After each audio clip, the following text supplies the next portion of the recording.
Ahok menang soal kinerja, tapi Anies Baswedan terbukti juara dalam membahagiakan warga DKI Jakarta.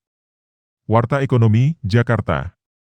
Peneliti senior Polstat Apna Permana mengatakan Anies Baswedan berhasil membawa warganya lebih bahagia dibandingkan era sebelumnya. Dirinya menyebut sebanyak 68,1% responden merasa bahagia dengan kepemimpinan Anies Baswedan di DKI Jakarta selama 5 tahun.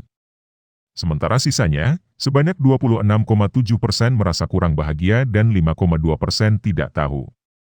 Apna Permana bahkan menyebut banyak responden yang merasa Jakarta lebih baik dibandingkan 5 tahun lalu atau sejak Anies Baswedan menjabat gubernur. Sebanyak 56,2% responden menilai kondisi Jakarta lebih baik sejak Anies Baswedan menjabat gubernur. Sisanya 19,0% sama saja, sedangkan 18,1% lebih buruk dan 0,4% menjawab tidak tahu. Sebanyak 56,2% responden mengaku kondisi Jakarta lebih baik semenjak Anies memimpin Jakarta dibandingkan kondisi pada periode sebelumnya, kata Apna dalam keterangan pers, Rabu 12 Oktober. Namun, nilai positif untuk Anies Baswedan dalam menciptakan kebahagiaan warga dan kondisi 5 tahunan tadi, tidak sejalan soal mengatasi banjir dan kemacetan. Mayoritas responden dalam survei Polstat tidak puas dengan kinerja Anies Baswedan mengatasi kemacetan dan banjir. Sebanyak 74,3% responden merasa kurang puas melihat kinerja Anies mengatasi kemacetan. Sisanya, 23,3% merasa puas dan 2,4% tidak tahu. Dalam mengatasi kemacetan lalu lintas, mayoritas warga DKI atau 74,3% responden mengaku tidak atau kurang puas, beber Apna.